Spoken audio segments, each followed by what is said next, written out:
नमस्कार, देवभूमि समाचार देखना मेरे साथ मैं हूं शंकर दत्त पंत। उत्तराखंड में भी सबसे बड़ी अक्षय पात्र केंद्रीकृत रसोई की शुरुआत हो गई है। देहरादून में अक्षय पात्र योजना का आज शुभारंभ हुआ है। इस दौरान मुख्यमंत्री पुष्कर सिंह धामी सोदोवाला स्थित अक्षय पात्र योजना कार्यक्रम में पहुंचे। इस कार्यक्रम के तहत 63वें केंद्रीकृत मिड डे मील किचन योजना का शुभारंभ हुआ। रसोई से रोजाना 35,000 स्कूली छात्रों को पीएम पोषण कार्यक्रम के तहत मध्याह्न भोजन परोसा जाएगा। आपको बता दें कि पहले ये मील भोजन माताओं द्वारा परोसा जाता था, लेकिन अब ये भोजन झाझरा स्थित किचन से सप्लाई होगा।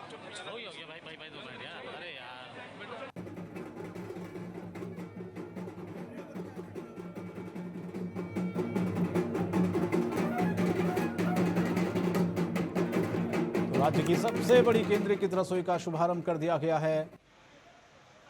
मुख्यमंत्री पुष्कर सिंह धामी वहां पहुंचे थे शुभारंभ के मौके पर।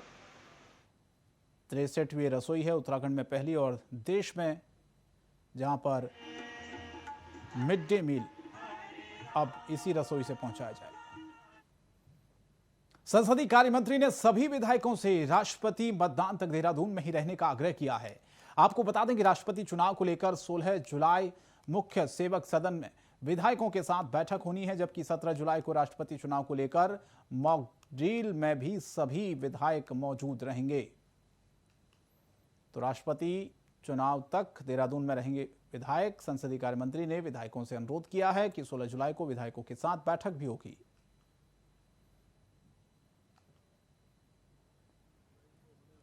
कि 16 तारीख को यानी 16 जुलाई को शाम को 7 बजे हम सभी लोग माननीय मुख्यमंत्री जी के आवास पे जो मुख्य सेवक सदन है उसमें हम लोग इकट्ठा होंगे और वहाँ आगामी चुनाव के लिए हम लोग विचार विमर्श करेंगे।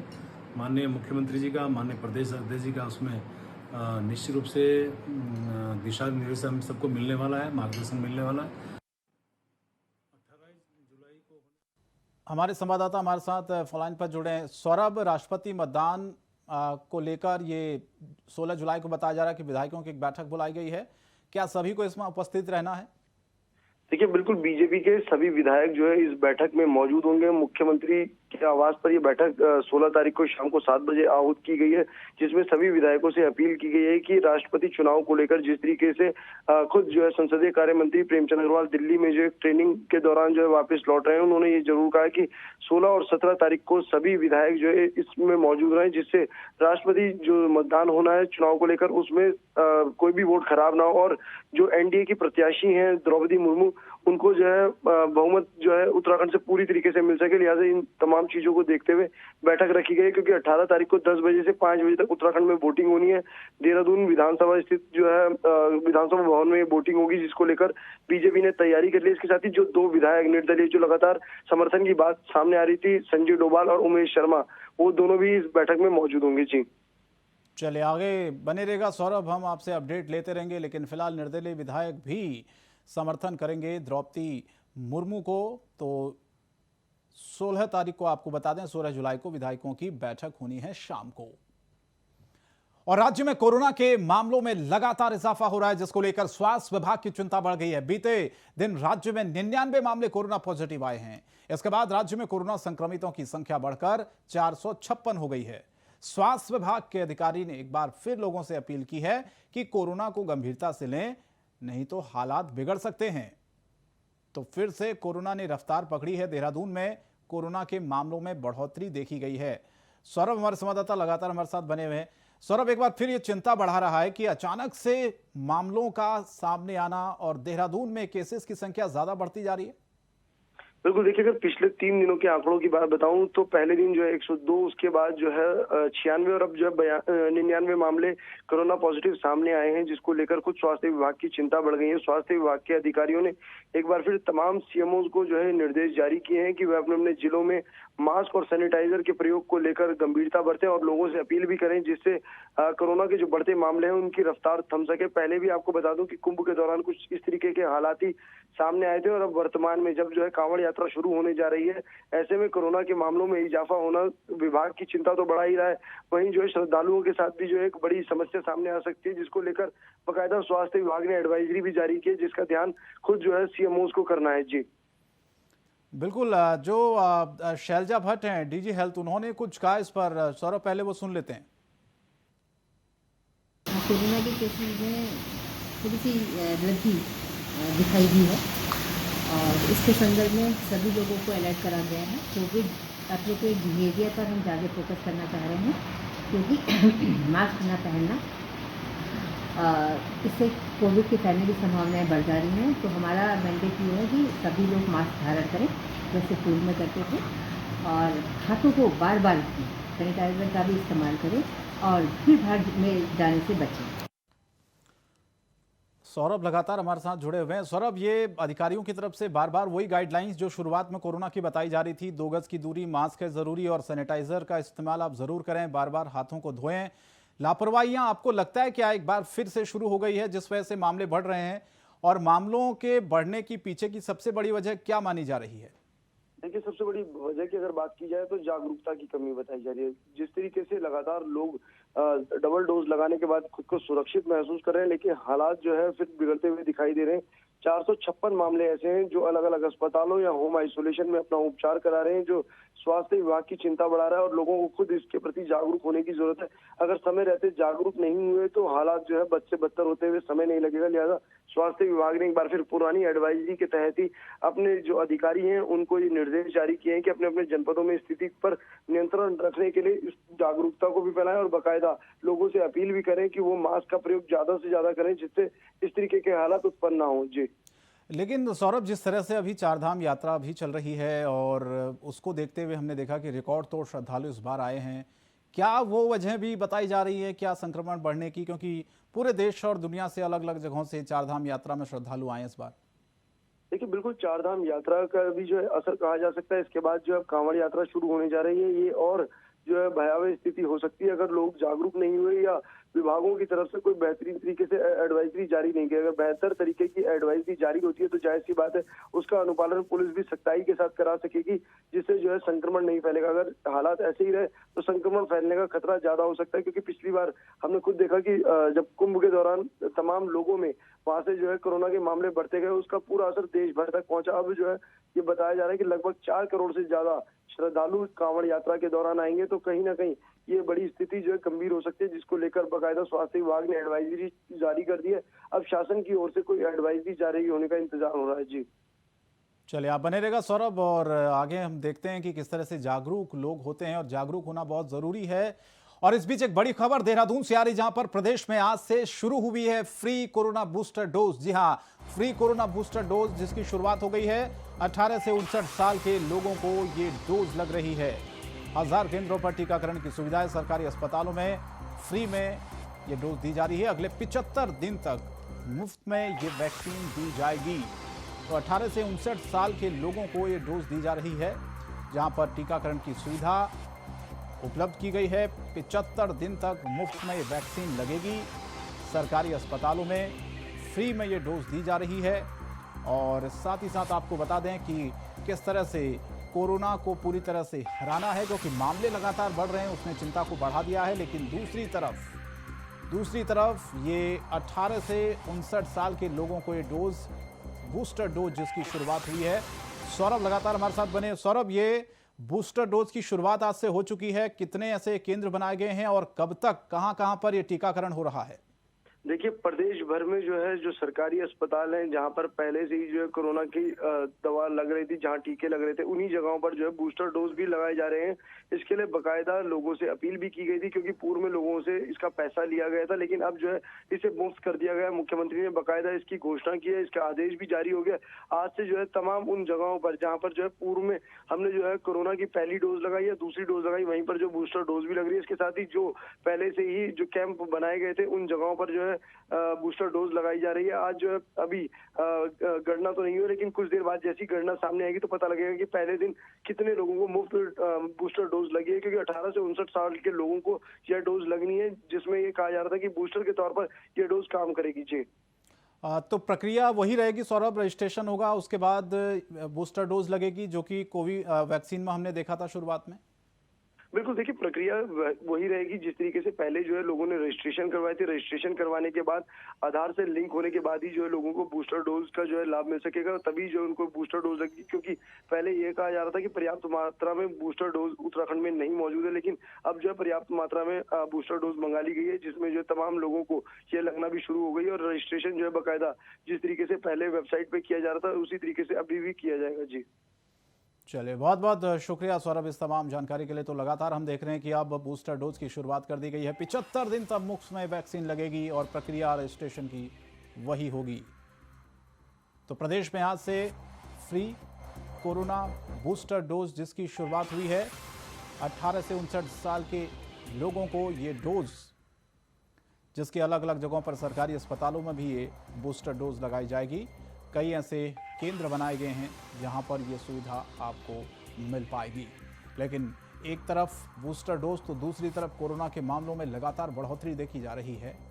अब चिंता स्वास्थ्य महकमे की, सरकार की, लोगों की, सबकी बढ़ा दी है कि आखिर किस तरह से। एक तरफ हमने देखा था कि कोरोना कंट्रोल हुआ था बीच में, लेकिन अब अचानक से मामलों का बढ़ना चिंता को बढ़ा रहा है। और आगे बढ़ते हैं, उत्तराखंड में फिल्म नीति को लेकर सरकार जल्द ही एक बड़ा संशोधन करने जा रही है, जिसमें राज्य की अपनी फिल्म नीति होगी। राज्य में फिल्म नीति के जरिए पर्यटन को बढ़ावा देने के लिए काम किया जाएगा। मुख्यमंत्री के विशेष प्रमुख सचिव अभिनव कुमार ने कहा कि फिल्मों में राज्य की स्थानीय बोली भाषा को भी महत्व मिल सके, उसका विकास हो सके, उन सब चीजों को लेकर भी फिल्म नीति में काम किया जाएगा।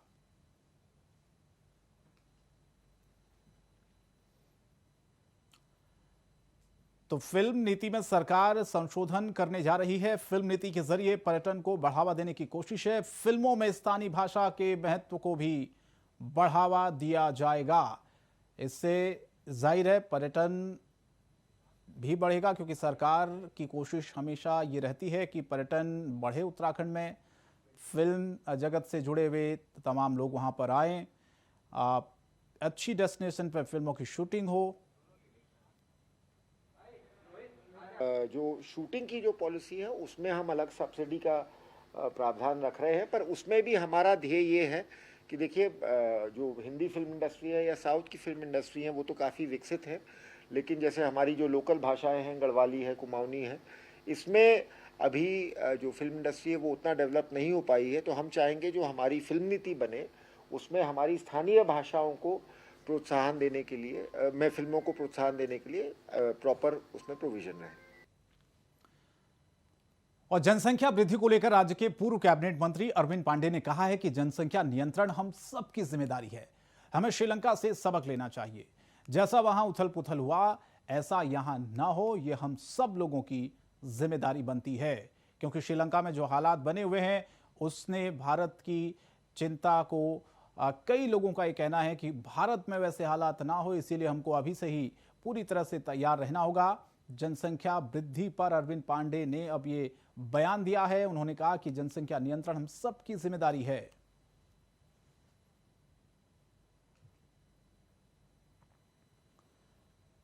तो जनसंख्या नियंत्रण को लेकर उन्होंने कहा कि सबकी जिम्मेदारी, जनसंख्या को किस तरह से नियंत्रण किया जाए। और दूसरी तरफ उन्होंने श्रीलंका का भी उदाहरण दिया है, वहां पर किस तरीके के हालात जो बने हुए हैं। तो बढ़ती जनसंख्या एक बड़ा चिंता का विषय बना हुआ इस वक्त पूरे देश में। और जनसंख्या पे नियंत्रण इस देश के प्रत्येक व्यक्ति का दायित्व बनता है। और हमारा पड़ोसी मुल्क जो श्रीलंका है, उससे हमको सबक लेनी चाहिए। जो वहाँ इतना उथल पुथल हुआ है, ऐसा कभी हिंदुस्तान में ना हो, हम लोगों की जिम्मेदारी बनती है। और इसमें जो अभी सिविल कोड हम उत्तराखंड में लागू करने का जो काम किया है, इसका 100% लोगों को पालन करना चाहिए। और एक गांव की भाषा है, सबको इस बात को समझना चाहिए। उत्तराखंड कांग्रेस में नेताओं के बीच चल रहे आपसी जुबानी जंग को लेकर बीजेपी ने भी कटाक्ष करना शुरू कर दिया है। बीजेपी के सीनियर विधायक पूर्व कैबिनेट मंत्री अरविंद पांडे ने कांग्रेस पर तंज कसा। साथ ही सरकार की उपलब्धियां गिनाते हुए कहा कि उन्हें जनता ने प्रचंड बहुमत दिया है और उस प्रचंड बहुमत को सफल बनाने के लिए सरकार मेहनत कर रही है और विकास के काम कर रही है।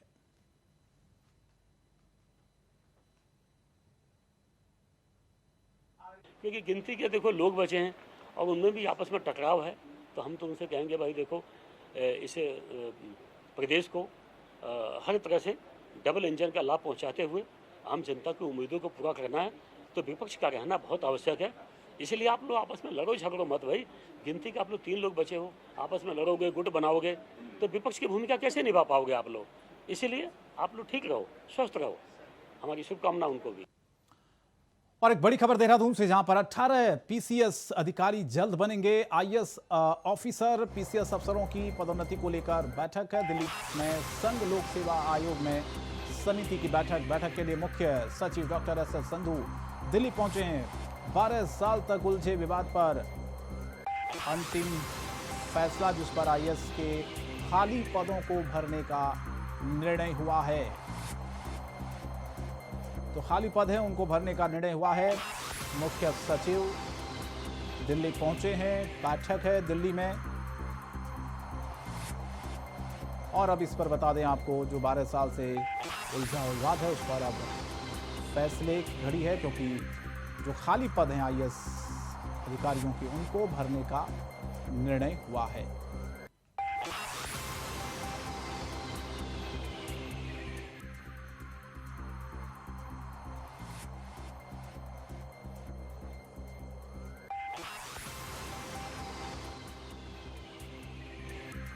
तो दिल्ली में संघ लोक सेवा आयोग की बैठक होगी, जिसमें आपको बता दें मुख्य सचिव दिल्ली पहुंचे हैं, बैठक में शामिल होंगे।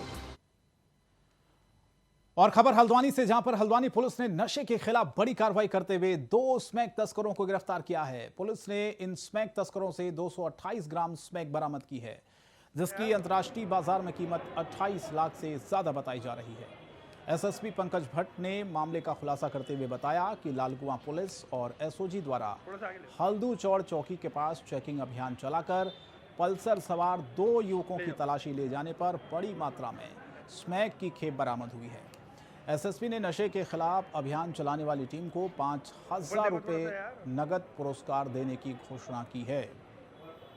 तो बड़ी कामयाबी हल्द्वानी पुलिस को, नशे के खिलाफ पुलिस का यह अभियान है। 2 स्मैक तस्करों को पुलिस ने गिरफ्तार किया है।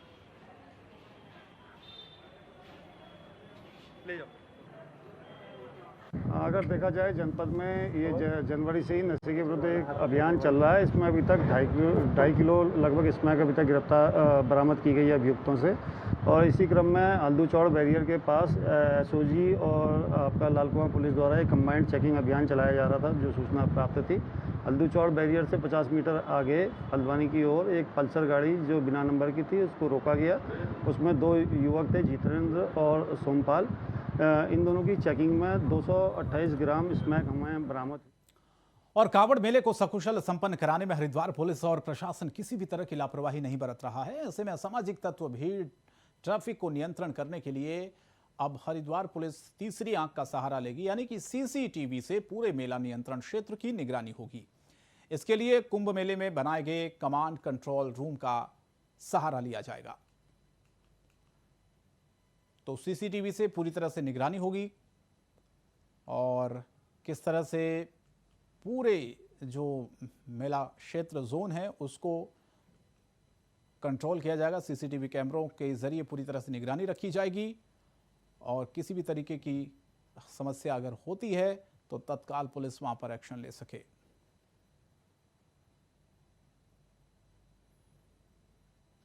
तो कावड़ मेले को लेकर प्रशासन पूरी तरह से मुस्तैद है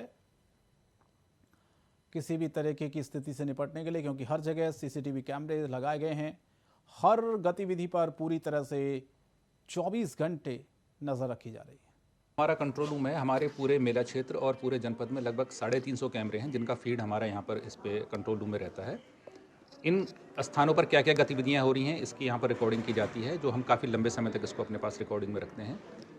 इन कैमरों का जो उद्देश्य है वो एक तरफ जो हमारा ट्रैफिक है, चाहे वो वाहनों का ट्रैफिक है या पैदल व्यक्तियों का ट्रैफिक है, इसको नियंत्रित करना, इसको एनालाइज करना और उस हिसाब से अपने प्लान्स बनाना और चेंज करना है, साथ साथ असामाजिक और आपराधिक तत्वों पर भी इसके माध्यम से नज़र रखते हैं। हमारा कंट्रोल रूम है हमारे पूरे मेला क्षेत्र। और मानसून की दस्तक के साथ पिछले कुछ दिनों से हो रही बारिश के कारण प्रदेश में हालात खराब हैं। बारिश के कारण नदियां उफान पर हैं। डोईवाला में 2 दिन पहले रायपुर बरसाती नाले में 2 मासूम बच्ची डूब गई थी, जिसकी तलाश लगातार जारी है। दोनों बच्चियों में से एक बच्ची का शव मिला है, जो नागल ज्वालापुर के सुसवा नदी में बहकर आई। ग्रामीणों की सूचना पर पुलिस भी मौके पर पहुंच गई। पुलिस ने शव को कब्जे में लेकर पोस्टमार्टम के लिए भेज दिया है। DM Dehradun doctor R Rajesh Kumar ने डोईवाला में मिली बच्ची के शव को लेकर तहसील को पीड़ित परिवारों को आर्थिक तत्काल उपलब्ध कराने के निर्देश जारी किए हैं। तो बरसाती नाले में 2 मासूम बच्चियां बही, एक का शव मिला है, दूसरे की तलाश फिलहाल जारी है।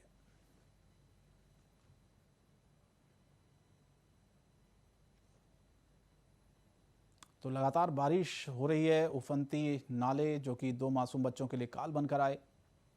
पानी में दोनों बच्ची थी, उसका बॉडी रिकवर हो गया था 2 दिन। तो तत्काल ही मैंने तहसीलदार को निर्देशित कर दिया था और 4 लाख धनराशि उनको सहायता के तौर पर प्रदान कर दिया गया था। और अभी सूचना मिली है कि दूसरी बच्ची की बॉडी भी मिल गई है रुद्री में। तो मैंने अभी तहसीलदार को निर्देशित कर दिया है कि पार्षद के साथ जाके।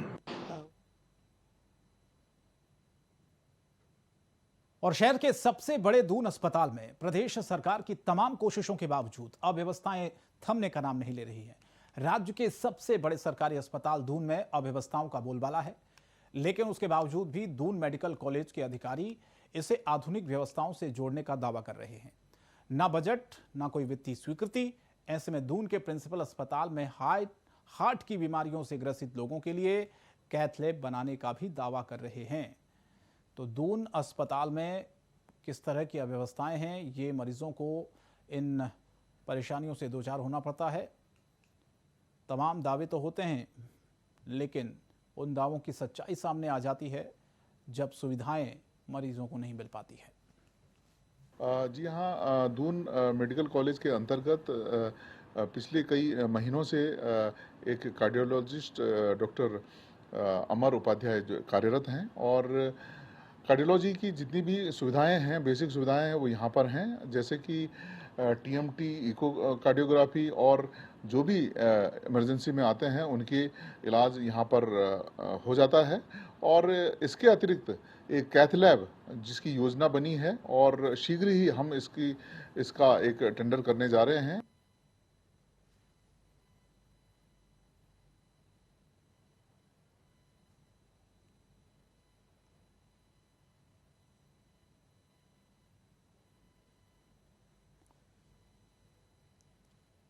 देवभूमि समाचार में इतना ही। इंडिया वॉइस पर खबरें जारी हैं। नमस्कार।